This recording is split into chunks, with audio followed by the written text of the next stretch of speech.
Hello, everybody. I got an email from a student the other day saying that I didn't return their email. So I have a feeling that some people don't know how to access their emails. So this is just a quick video to show you how to do that. You go to the Northern Lakes College homepage, which is this one. Click your MyNLC, or you can scroll down to the bottom and you'll find my mail there, or you can click my NLC. Both will get you there. You click my NLC, you'll find my mail, and then you click my mail.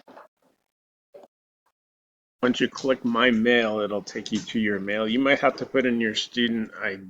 You might have to put your email in and your student password. I think that's how you access mine. Automatically goes to my mail, so that's why I didn't let you see the rest of it. But that's how you get to your email. If you ever go, well, he hasn't returned an email to me yet. What's going on? That's where you will find it in my mail. Anyway, hope that helps you.